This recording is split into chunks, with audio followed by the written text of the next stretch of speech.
Good morning, good afternoon, good evening, and welcome to a brand new day, a brand new time, and a brand new edition of the Boom Bar on your Boom Radio NG. My name is Shola Rogers, And my name is Adebayo, the one and only. and every time we come here, we take pleasure in letting you guys know what the program is all about. It's about music, sports, entertainment, politics, and everything In in between. between. Everything in between could be anything, and that's why we leave that gray area so that we can shade and make it colorful for you. We also try to balance our stories and do our best to fact check and make sure that we're not driven solely by sentiment or bias, but majorly by facts. By facts. Yep.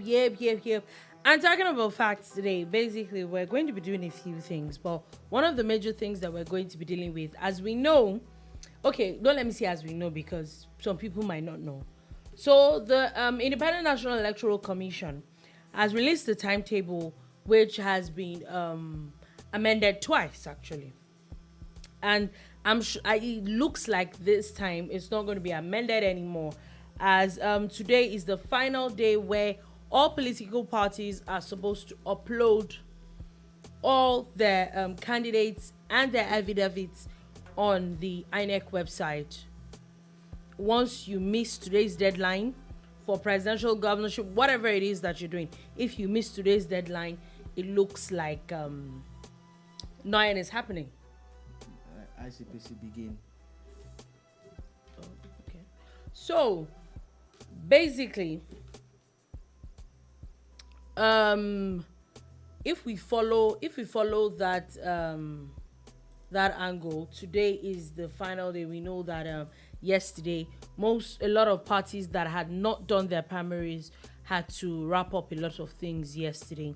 Well, there are quite a number of parties actually. It's not just the PDP and the APC in Nigeria, and especially the presidential elections. A lot of people had wrapped up either consensus or the direct primaries or indirect primaries, whichever way, as long as it is what the law stipulates. As long as you follow the law and then you go by the guidelines of INEC and the Electoral Act, I think that you should be fine. So, first thing we're going to do is, would I say it's a bit of education, or would I say it's a bit of analysis of a few of the presidential candidates that have been announced. Different parties, yeah. There are a few that you probably would have heard. There are also other people that you probably haven't heard about, but that's what we do here. We give you a bit of here and there, and a lot of new news about people. Also, the very first person we're going to be picking this afternoon is the presidential candidate for the Social Democratic Party. I know that I don't know, but is it the same SDP of old, or is they're just using the SDP of then too was Social Democratic Party? Okay, so it's just the name. Anyway, a particular Adewole Adebayo has now emerged as the presidential candidate for the SDP. He's a Nigerian lawyer, and he's mostly known for being a founder of the Kaftan TV.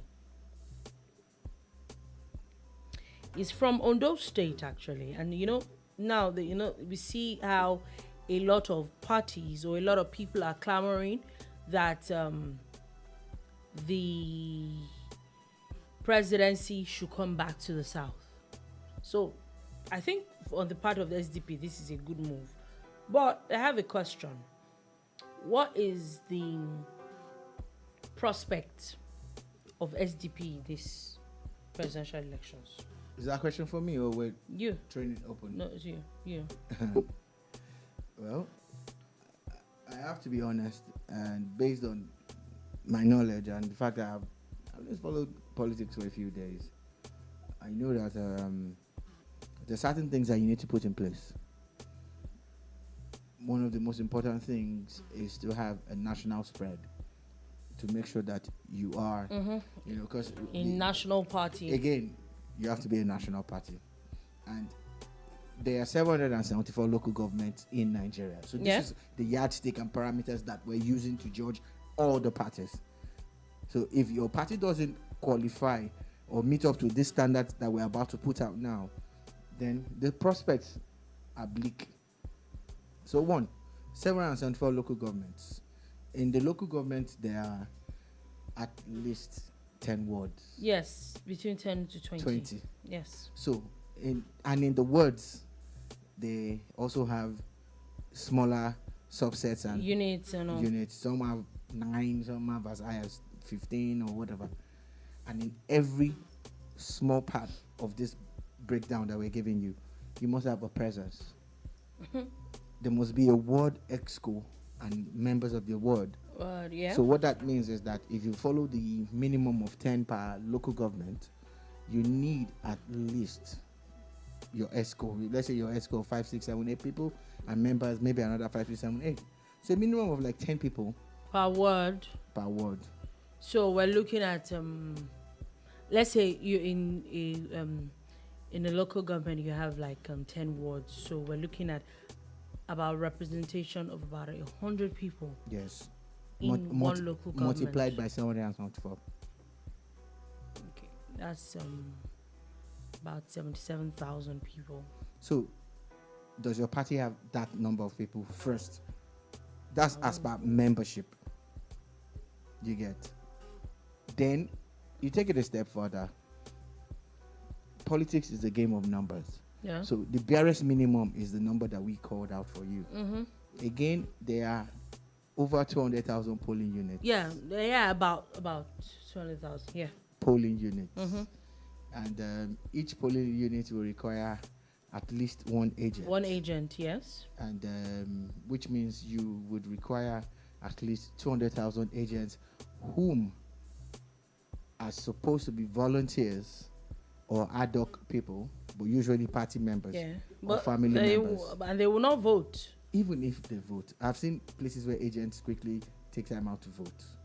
But you must have them on ground. On ground. Because they have to sign. They're the ones that sign, they're the ones that monitor the counting. And do all of that. And once they've done that, they now, of course, ensure that your votes were duly counted. Counted, yes. Now, we talk about rigging. Rigging is not necessarily by INEC officials.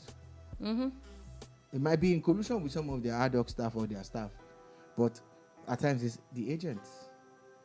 You see situations, and let's not play around here. Some people might have witnessed it.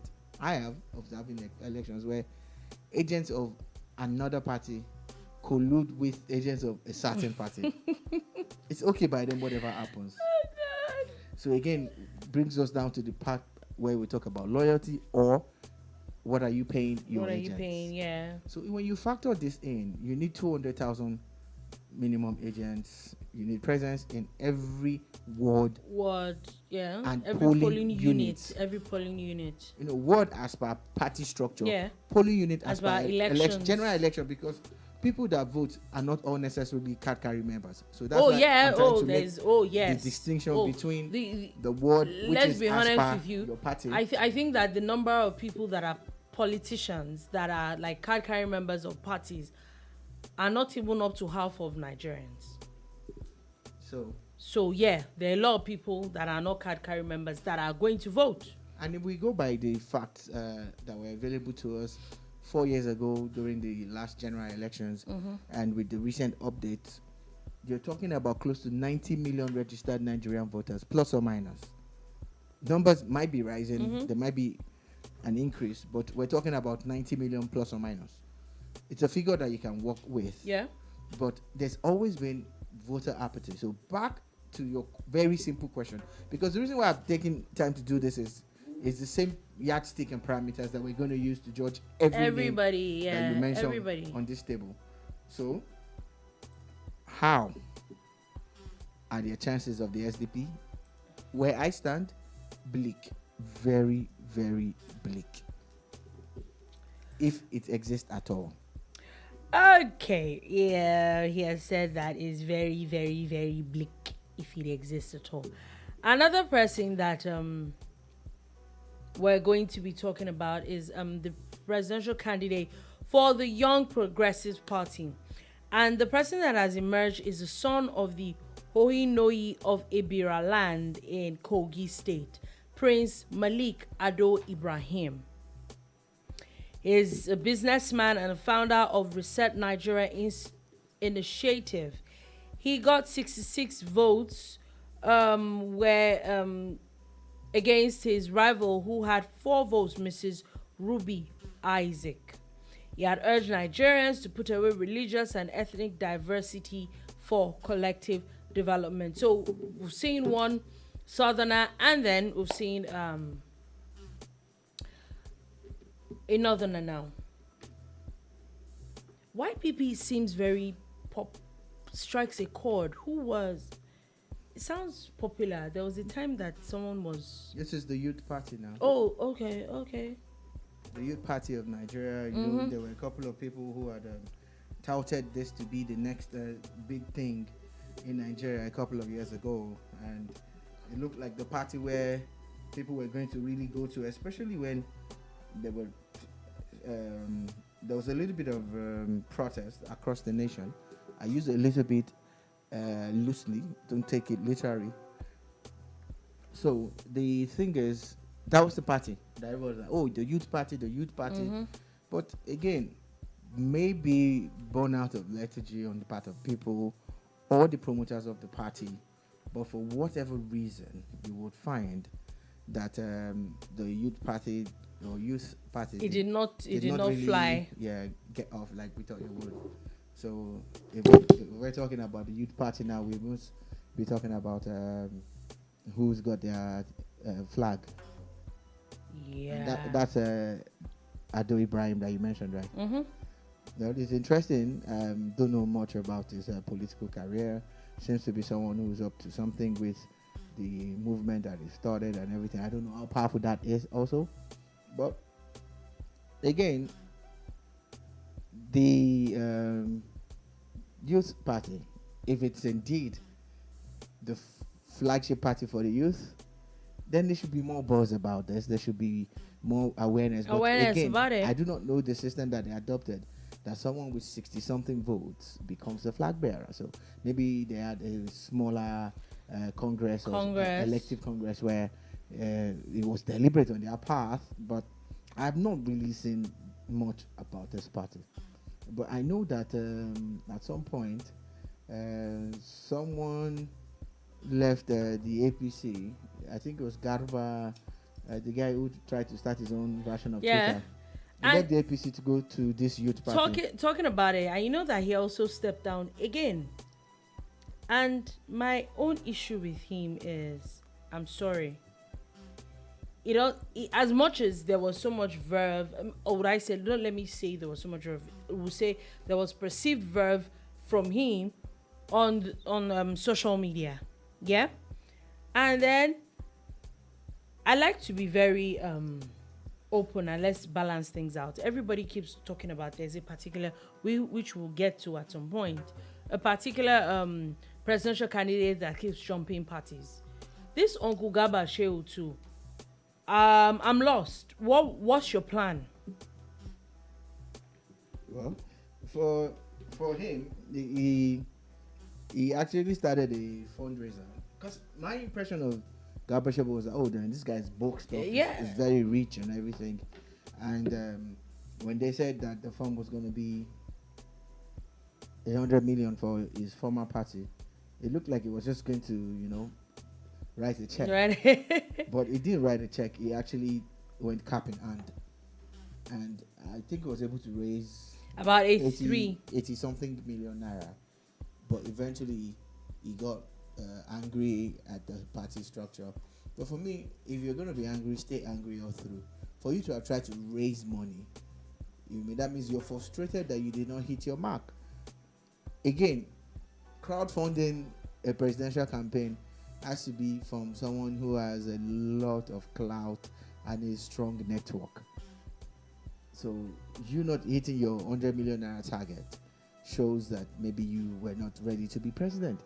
Again, at some point you start to feel as if people are ridiculing the office.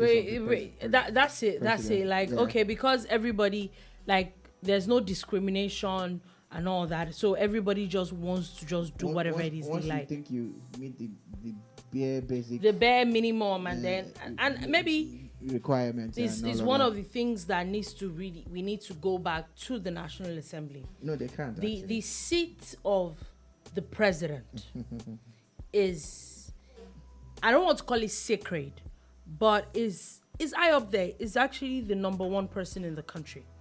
I think that the requirements to being president should be a little bit should be steeper than what it is now. Maybe we need to do more. Then we just don't see just anybody deciding to just want to be president, just anyhow. Yeah, but maybe you want to come up with things that will limit the field when we're trying to open up the field. I still believe that we're evolving as a nation that's practicing democracy. After so many years of military rule and all. So I don't want those kind of limitations. But it's for people. We're making a mockery of the whole system. Okay, so like I was saying, it's for people to realize how serious this is. For instance, if you want to go apply for a visa to travel out of Nigeria, and you do your research and you find the list of requirements, you are expected to have ticked every single box there before you go apply for just a visa. It will be nonsensical for you to pay the visa fee, then get to the embassy, whichever embassy. I know you've been to a couple, I've been to one or two myself. You get to any embassy that you're going to, or VFS center, and they're now asking you, oh, what's this? And then you're like, passport. I don't have it. My passport is expired. Okay, what are you doing here? Do you understand? It is for you to know that you would not go apply for a visa without having the basic things in place. In place, yeah. And you don't play around getting a visa. In fact, you see Nigerians, they are the most respectful when they are at the embassy. Yeah. They follow lines that you don't. You cannot, come in front of them. They're not going to come in front. Everybody is solemn. Everybody has their hands. It's to very the back. humble. They're behaving like human beings. We want to approach heaven. Let us behave. Do you understand? How are you doing that when you're applying for a visa? Then we're talking about the number one position in the country, and you think because you are above 30 something, you can you have a WAEC, because of, you see, that's what I'm saying. Or maybe not reducing, reduce the number of parties that we have. Maybe make it just a 2-3 party thing in a country. Maybe just signed that independent people can contest. That's what I'm saying. It's not about the party. I want you to try and grasp my own idea here. If you are a serious individual yourself, you should be able to weigh yourself and what am I doing? Now, there are people that had put out billboards that are seen contesting for president months ago. Oh yeah. None of those people have won any ticket in any party. There's a guy with a billboard on Lagos. Sorry? Yeah, actually. There's a guy in Lagos Ibadan there. There's someone that his what's it called? His advert is still running on the television station. Exactly. Because he's paid for it. But they're not getting anywhere. You see, I'm not saying you shouldn't spend your money. I'm not saying you shouldn't campaign. I'm just saying be real. Yeah, I think that a lot of people are really there's a lot of delusion involved. Yeah, delusions of grandeur. There's a lot of delusions of grandeur. There's a lot of I will still go back to one thing my mom says, that politicians are incurable optimists. I think a lot of people surround themselves with sycophants that literally tell them what they want to hear, and then people that just boost their ego. So in their minds, they feel like this is what it is. I remember there's someone, I don't know if I'm going to get to him or not. He's not a presidential candidate anyway. How he's still literally is licking his wounds and fighting about how a particular presidential primary was marred. We saw it all. We saw it on TV. Literally saw the whole process on TV. The whole thing was there. So how people, he was cheated out of this and did out of that. And I'm like, Uncle, when are you going to move on?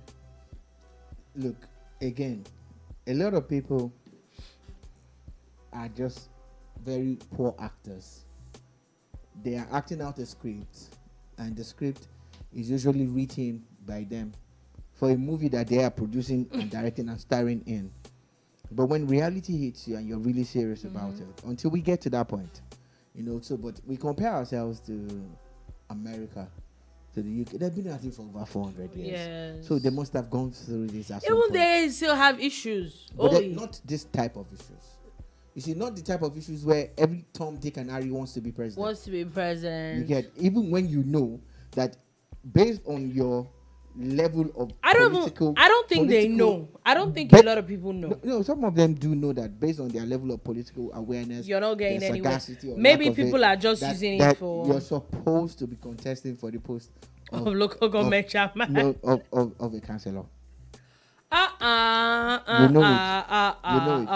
Okay. So, but some people, because they can afford it. I remember clearly the primaries of the PDP in 1999 or 98 or so. The primaries. Rochas Okorocha, who is now of the APC at the moment, contested. Yeah, he did. A lot of people contesting. And if you look back to that year and count down to this year, that's over 20 years ago. Yes, that's 23 years ago, about 24 years. That time.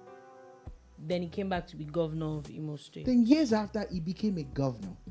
Then years after, he became a senator. Cat before the horse. Do you understand? Now look at his progression. He has grown politically. Of course, he had succeeded as a businessman. We're not saying that. We're talking politics now. So, in 1999, Rochas Okorocha probably to be president. Yeah, probably should have started from something lower. And that is the point that I am trying to make. So, a lot of these guys that you are seeing, because they think that's how politics works, and I think it's one of the dumbest things. This particular group of people who will aim for a higher post, then come back 4 years after to aim for a lesser post. Oh, now they know me. That's not how it works. That's not how it works. But in those 4 years, instead of ridiculing the office of the president, in the first 4 years, how about doing your grassroots work, projecting and working towards the post that you really want to have, So I don't take lightly to that. Then some of them are contesting because they want positions and they claim that they have something that they're bringing to the table, and they feel that if it's 10 million that the party is charging, or 40 million, at least some people will get to hear about them. That's the thing. I think I spent too much time on this. Okay, so I'm still talking about a few people that have something to say or have something to do. One thing that was very, surprising was, remember Professor Kingsley Moghalu? I think it was in the YPP as well. Yeah. Last 4 years, he wanted to be president. He's been very vocal about being president. Yeah. Then he moved to the ADC. That's the African Development Congress. I think that the least that we could do is at least win the flag, be the flag bearer of your party. But here we are. The primaries was yesterday, and a particular person called Dumebi Kachikwu has won the presidential ticket of the African Development Congress. I never heard of him before. Never. He polled 978 votes ahead of the former deputy governor of the central bank. Yeah, that's Kingsley Moghalu with 589 votes, and then Chukwuka Monye had 339 votes. All right. If it wasn't for social media, I probably would have never heard about Chukwuka Omoyele. Mm-hmm. But I know that he tweets a lot, and he's like an armchair critic of sorts. He's always criticizing. And Yeah, he all always that. has something to say on Yeah, social media. so- Yes. So once again, I feel trying to be president because you're always on social media, I think it's denigrating the office of the. But it's your right. It's well within your right. I'm a strong believer in human rights. For Kingsley Moghalu, and this is my honest view, I respect him a lot. I think he is a good leader, and it would be an asset to Nigeria or his state, wherever he is from. But to be real, to be very real with ourselves, if we're going to look at Moghalu's chances, apparently they weren't as bright as we thought in trying to be president. That's the one that amazes me. I have always been of the opinion that someone like Kingsley Moghalu should go for governorship. I feel maybe even start from like House of Representatives. someone like him needs executive powers. I've listened to him. I think he's a very bright person, and I think that again you need to prove yourself in a smaller capacity and use that platform to sell yourself to a bigger stage.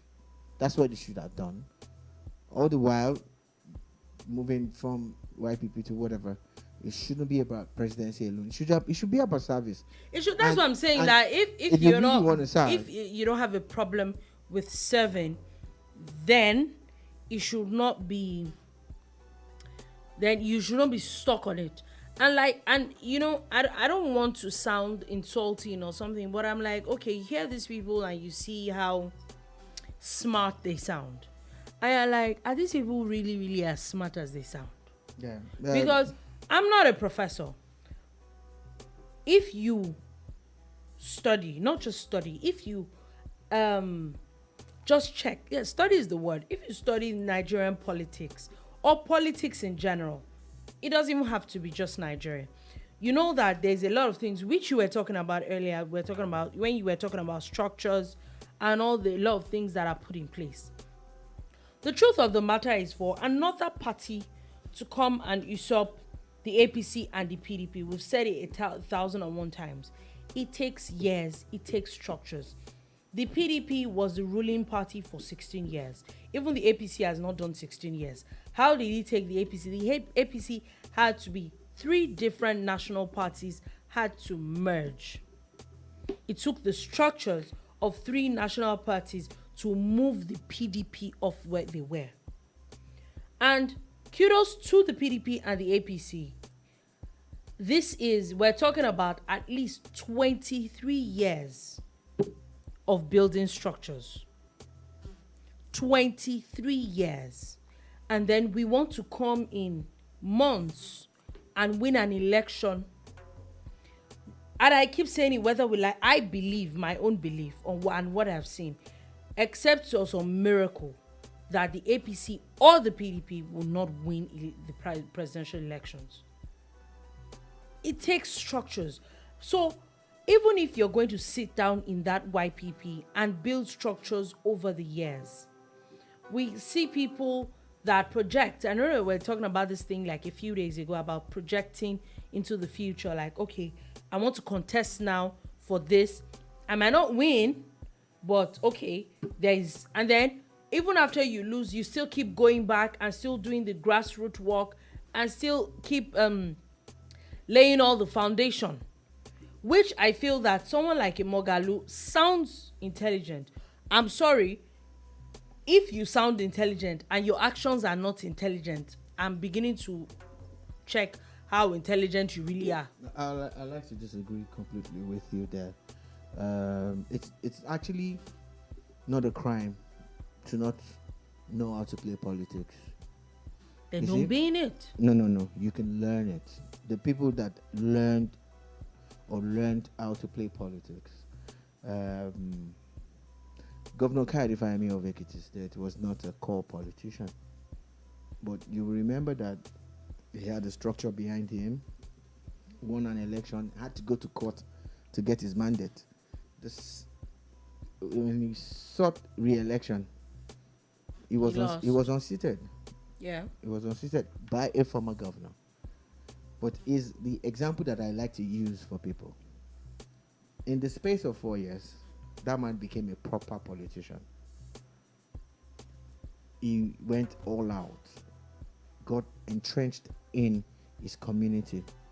He was transversing the nooks and crannies of Ekiti State, consulting, meeting with people, getting into the system and all of that. That's someone that was serious about being a politician. Jimmy Agbaje of Lagos, PDP, pops up like the Olympics every 4 years. Yeah, that's what I'm saying. Like, that is someone that is not serious about governance. Now listen to the two examples that I'm giving you. These two men are sound. They are intelligent. So I'm not going to say because someone has made a poor political decision that he is not intelligent. So Jimmy Agbaje is extremely intelligent. He's sound, but he's not a core. He's not. And he has refused to learn politics. I'm sorry, Egbon, you are older and all of that, but the truth is the truth. Because if there was anybody that was close to giving the APC or the ACN or whatever party that Tinubu and all these people have fronted in Lagos, it's Jimmy. Yeah. But you see, after losing an election, he disappears. Then a few months to the next election, you pop up again. So that's why I'm trying to say that we're not going to blame them for not knowing how to play politics. My point is, I don't. You wish they did. I'm not a politician. I'm not even learning how to play politics. It's just basic. I feel those are the basics. If you do not know how the system works and making the system work for you, not even just making the system work for you, applying it how it works so that you can get something out of it, you're always going to come back with this every single time. I don't know, but it's just my own opinion. Another person that was the ADC. So for the ADC, we have Dumebi Kachikwu. One that is a little bit controversial on this point. Okay, before I get up to that, there is the Allied People's Movement, APM. They have just elected the national chairman Yusuf Dantale as the presidential candidate of the 2023 general elections. Two other parties that have also elected their national chairman is the AAC, the African Action Congress, Omoyele Sowore, where they have tweeted that he has now stepped down as the party chairman. And also the party chairman of Zenith Labour Party, Dan Nwanyawu, who is also the presidential candidate for ZLP. It's funny how we criticize people. Mm-hmm. And I'm referring to Sowore now directly. You're a critic. You're a freedom fighter. All sorts of names. You're an activist. But why are people who fight government or fight the system worse than the system they are trying to fight? I pass judgment, yes, but just give me a little bit of time. How are you the founder of the party, the chairman of the party, and the presidential candidate? I think it's wrong on all fronts and all levels. And these are the things that you do that if, for instance, an Atiku did now, you will have his head. You have his head, yes. You see how all this is what I'm saying. You see how all these other parties go through so much length to have their own party chairman, to do all these things. The same thing is happening on Twitter now. And maybe when you get to Labour Party, we'll talk about it.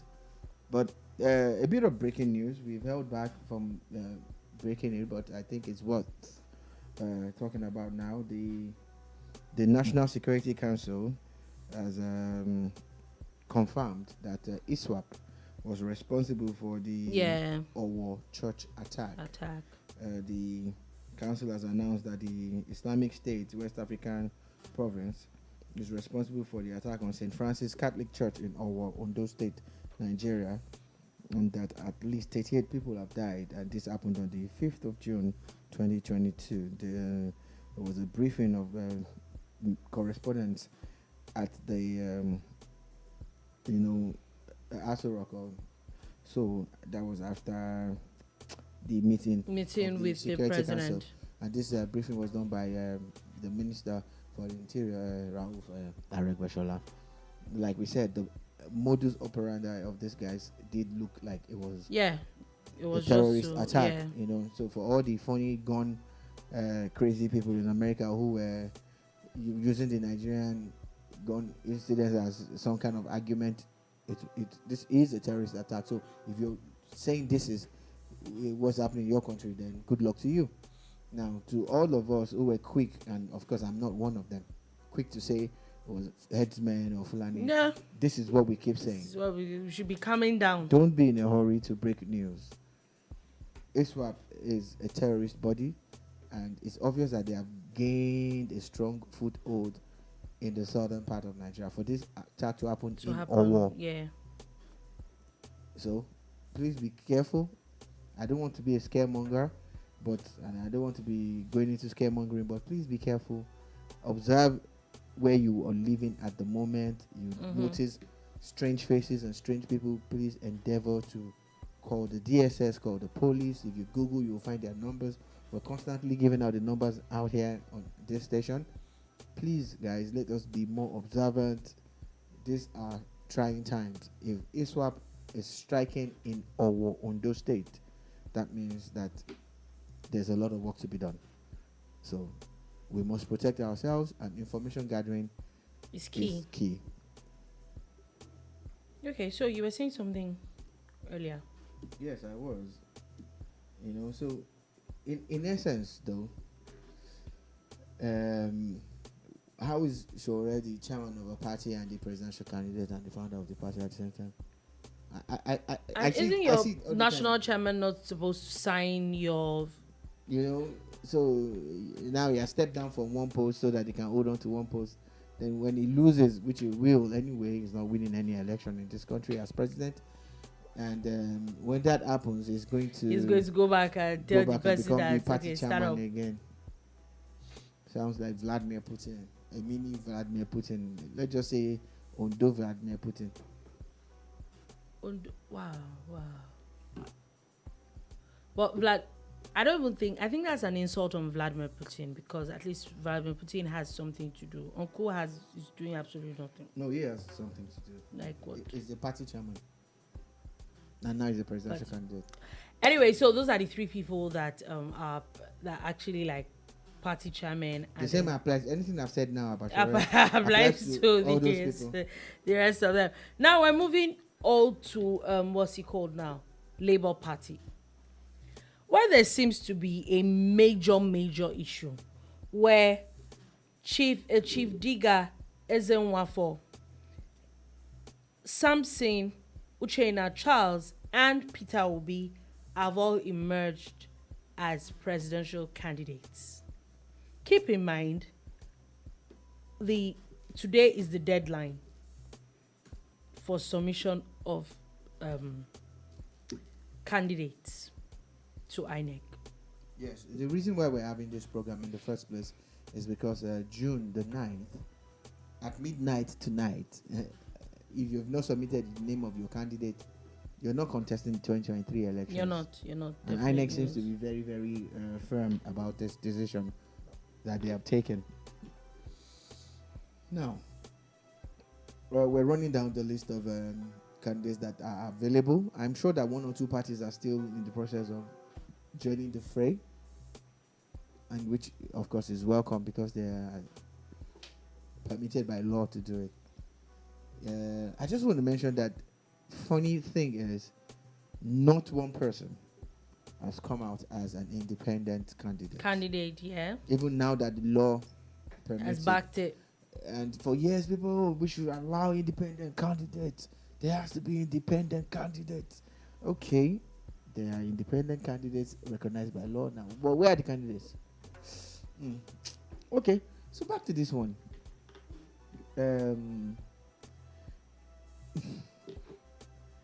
I am looking forward to midnight, to see if anybody scales through. Maybe a big name that we don't know. Maybe a disgruntled presidential candidate from another party Because makes a quick are you move, sure that this issue is probably not going to affect the Labour Party? There's a window. But in talking about the Labour's three alleged presidential candidates, it is the faction that has the representation of the independent National Electoral Commission, INEC, that would be recognized duly by, the election umpires, which is INEC again. So there are different stories here and there, but I'm hearing online. I'm not from a source. I'm not going to claim a source told me, because a lot of people like clout, and they will say, someone. No source. It's just from responses that we've tried to sieve through. Yeah. And we're hearing that the guy who is the third person actually used to be some kind of aide to Peter Obi at some point. And he also wants to be president now. And they're claiming that his faction is the right faction that has the Labour Party. And okay, not Peter Obi's own now. But Peter Obi's own faction have responded, maybe not directly, but through a lot of proxies, that their own primaries was a proper one, and there was an INEC on ground, and all of that. But what's going to happen is that if INEC makes a pronunciation about it before midnight, then it will be news. If they don't, we have to wait for the short list to see who actually makes it. That short list comes out tomorrow, because I don't think that they should wait longer than that. Everybody will be waiting to everybody knows who's going to make the ballot. Yeah, and, for me, I have a few things to unbundle in this matter. And number one thing is that, first of all, why I think that a lot of politicians are not very serious. And I think that we take this thing lightly. Why? I don't blame anybody else but Peter Obi in this matter. Why I said so is because you left the PDP because I'm sure that at some point he knew he was not going to win the primaries. But he wanted to have a fighting chance, yeah? And then he moved to another party. Moving to another party is not a crime. And I see it a lot with a lot of people. It happened with a lot of candidates. In the APC, it happened with PDP as well. For you to move at such a critical time, you should move because you want to be the presidential candidate. You already have it on a platter. I'm going to give an example of Rabiu Kwakwanso. Time out. Yeah. So apparently, the Dumebi Kachikwu guy is the founder of Roots TV. Yes. Ooh. Okay, carry on. Okay, what does that? No, just carry on. Okay, so Rabiu Kwakwanso left the PDP. He was supposed to be one of the people that was supposed to contest. Left the PDP. And as we speak, he is the presidential candidate of the NNPP. I think if you're going to move at such a critical time, that is how it's done. Yeah. You party, and then they are doing primaries for you, and then there's this faction and that faction, and we see it happened with remember with the Ondo State Deputy Governor. Then you move, and then you were not they did not even, you now move to the party where they did not even give you even lost their primaries. Automatic ticket. Again, it happened. If we're going to, that's PDP. If we're going to go to Oyo State, the senator in Oyo State, the PDP senator in Oyo State, that moved from the PDP to the APC a few weeks ago. And then you get to, it wasn't even an automatic ticket. You get to the primaries, and then you got beaten. Uncle, so what did you do? They already gave someone else the ticket in the PDP. You could have just sat your behind where you were anyway, because at the end of the day, you're still not contesting. So, that's the part I always don't get. And I'm like, what was Peter Obi thinking? He probably should have chosen a different party. He probably should have chosen a different party, because if with what we see and what we get from a lot of things we see on social media, it's not about the party, it's about him, Abi. So whatever party he went to would have sufficed. Of course, whatever party. He has this massive followership. So why go to a party where they already have issues anyway? Which, if you're not careful, you might not even get on the ballot. It's not even almost too late. It's too late. So what are we dealing with? I think that's what I was saying, that a lot of these people that call themselves politicians, I'm not a politician, but I feel that some things are just common sense. If you're really serious about helping Nigerians, about wanting to be president because you want to serve, you will do things well, that you would put yourself in a position where you can get it easily, and not where there's so much infighting on the eve of the closing of it's not even the eve, because it's closing today. Your party has 3 presidential candidates. Are we joking? Are we a joke to you now? I don't know what people he was thinking about, but maybe he should have thought about it really well before he decided to join the Labour Party. But on a brighter note, it sounds like he's going to scale through. Sounds like he's going to be on the ballot. We'll see. On the bill. I'm sure that after today, we'll be waiting for INEC's official list to see who definitely scales through from that place. So, after all said and done, the 2 other people that we have on our list, of course, they're household names. Atiku Abubakar, who is the presidential candidate of the PDP, has been the presidential candidate of the PDP for a while now. In fact, he started this journey of wanting to be Nigerian president, I think since when I was age 1 or something. As it was said that he contested, it was not that it was said, he actually did contest in 1993 for the position of the president, which he lost as at then under the Social Democratic Party, SDP. He lost the primaries. The real SDP. He lost the primaries to Moshood Abiola, MKO Abiola. Then, after then, he went on to actually win the elections, because a lot of people don't. He actually did win an election at some point as the governor of Adamawa State.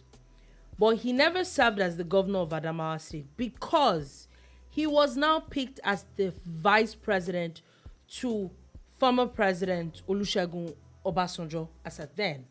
So he became the vice president, which will say that he and President Obasanjo won the ticket between 1999 to 2007. He was vice president for 8 years. Then, after 2007, he went ahead to contest again in 2007, 2011, 2015, and then 2019 again, which he lost. And by God's grace, 2023. And 2023 again. We don't know what's going to happen in 2023, but there's the flag bearer.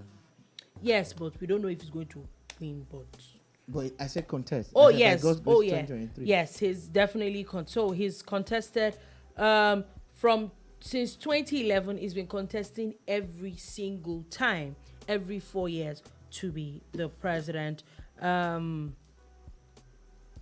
This person is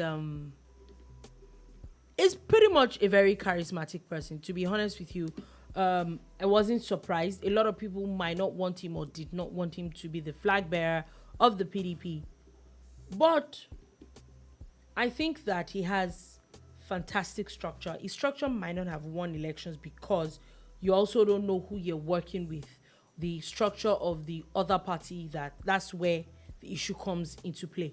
But you cannot deny that Abubakar Atiku is a major player in Nigerian politics. No, you can't. You're not going to discountenance someone of such stature. Yes. Yeah. You know, let's put all the funny talks aside. Mhm. We try to be objective here. And you're talking about a political career that has spanned nothing less than 30 years. You get.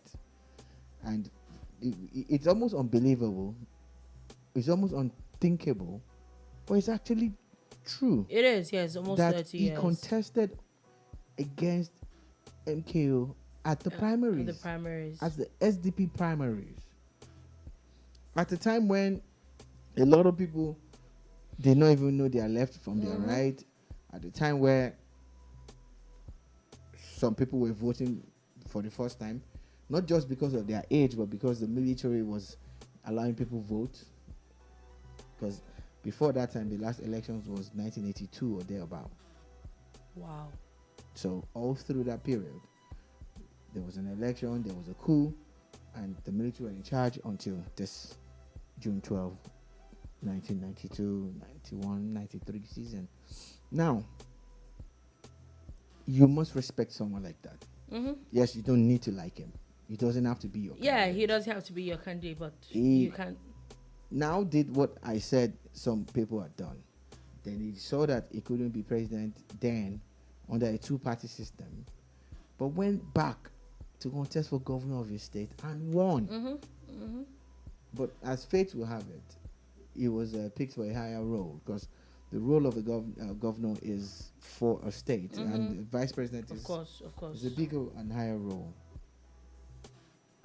And since then, we know he's been trying to go back. Some people said he forgot something in Aso Rock, and he's the only one that knows where it is. Knows where He it wants to go and pick is. it. That's a joke, right? It's fine. We can joke about it, but I'm not going to join people to say, "Oh, what's Atiku doing?" No, it's his right, and he has worked hard for it, and he has shown tenacity. Now, love him or hate him, he has not shied away from saying, "This is what I want to be." Some candidates wanted it handed to them. Yes. You heard about one candidate that pulled out after paying 100 million. Yeah. He said because they didn't. They didn't zone it to. That's not how it to play the works. No, game. that's not how it works. Things are not handed to you. You know, so I think we have a game on our hands here, and I think we're going back to the days pre-Buhari where elections were big, money was spent, campaigns were robust and crazy and all over. And Atiku is I going hope to that be a lot of things because going to be a catalyst for this. yeah, it's about at the moment I think is about 75, and we know that it's major people are not particularly young people as well. This now takes me to the last person on my list, the flag bearer of the All Progressives Congress that emerged yesterday, Bola Ahmed Tinubu, who is has been a national leader of the All Progressives Congress, where before the APC he served as the governor of Lagos State, but before then he was a senator for Lagos West during the brief Third Republic in during the Third Republic before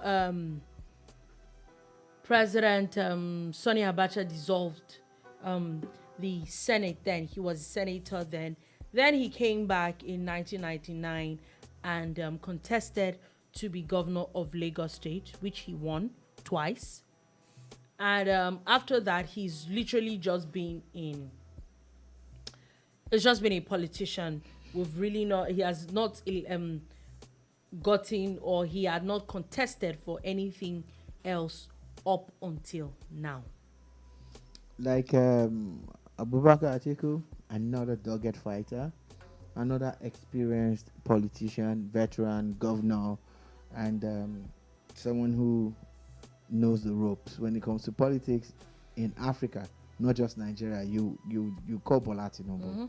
He's that good. He's that deep. You know, we've praised Atiku. We'll praise Tinubu too.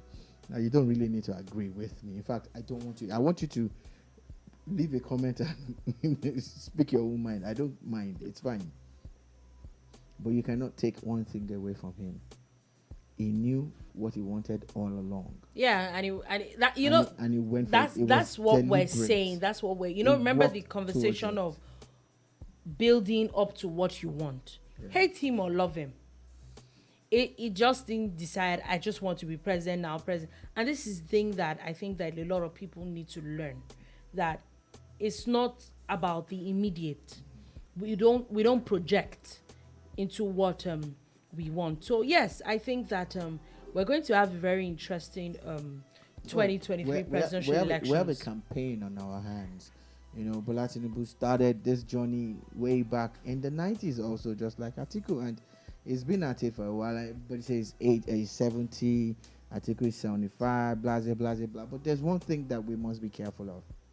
Let us not kill our elderly off just for the sake of it. If you have issues with them, there's one thing you can do. Vote against them. Vote against them. But don't stop them from contesting. Don't stop them, because one day, if you are lucky, you're going to be old too. You'll be old too. Exactly. And before we go, we're almost out of time. The ICPC, very interesting. This report, the Independent Corrupt Practices and Other Related Offences Commission, had said that they have begun moves into profiling politically exposed people in Nigeria. They're talking about how they have noticed that they're using the database of the Interpol to monitor politicians right now, because a lot of people really, they're saying, or they're implying that a lot of people don't even want that office. A lot of people are using these platforms for things like money laundering. They can't say a lot, maybe some people. Some people are using these things as a front for criminal activities. Let me put it like that. So they're putting all politicians now on red alert, and they're saying that if you have some issues or something in your cupboard, they definitely are ready to fish you out. We've seen how the EFCC was at the PDP presidential primaries. They were at the APC presidential primaries as well.